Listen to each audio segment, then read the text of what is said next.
Tervisekassa rahakott on juba mõnda aega punases. Igal aastal jääb umbes 100 miljonit eurot puudu ja auku lapitakse varem kogutud reservidega.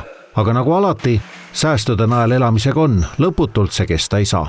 Tervisekassa prognoosid on tehtud praegu 4 aasta peale ja nende 4 aasta vaates on eelarves siis sellele puudujäägile kate olemas reservide näol. Ehk et tava rahastusest, maksulaekumisest ja Tervisekassa muudest tuludest täna tegelikult ka enam ei ole piisanud rahastamiseks, aga reservid katavad seda puudujääki.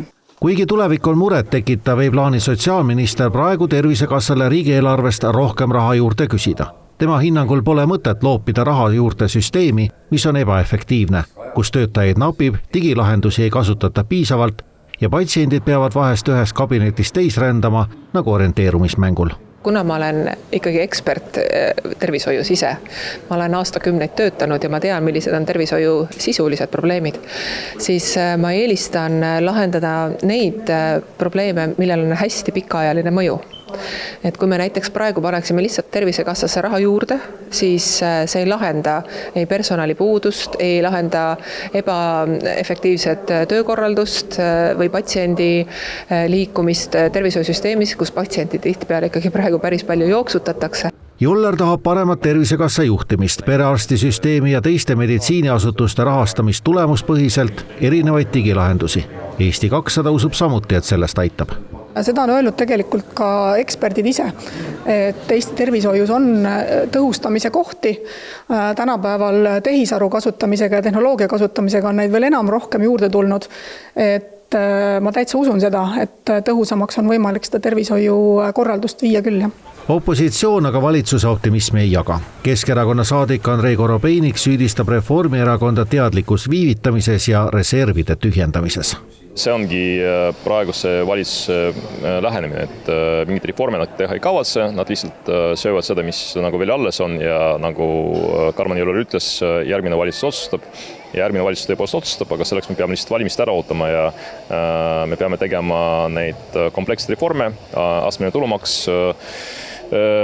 pangade kasumimaks ja riigisektori vähendamine. Isamaa näeb olukorda veelgi süngemalt. Erakonna hinnangul viib praegune kurss selleni, et reservid saavad mõne aastaga otsa ja siis tuleb probleemidega silmitsi seista juba palju karmimates oludes. Ja praegune proua Jolleri avaldus on pankrotiteade, et need otsused pannakse pausile ja eks siis on juba valimiste järgselt võimalik vaadata otsa nendele lahendustele, mis puudutab riigi rahanduse olukorda tervikuna, aga mis puudutab ka inimesete ootust kättesaadavale tervishoiuteenusele. Et praegu on see signaal sotsiaalministri poolt sisuliselt kätte üles tõstmine. Tervisekassa juhtkond ütleb omalt poolt, et üksnes reformidest ja uutest digilahendustest ei pruugi piisata. Võimaliku efektiivsuse tõstmise ja lisaraha vajaduse suurusjärgud on lihtsalt nii erinevad. Varem või hiljem tuleb ilmselt otsustada ka seda, kust Eesti tervishoid tulevikus lisaraha saab.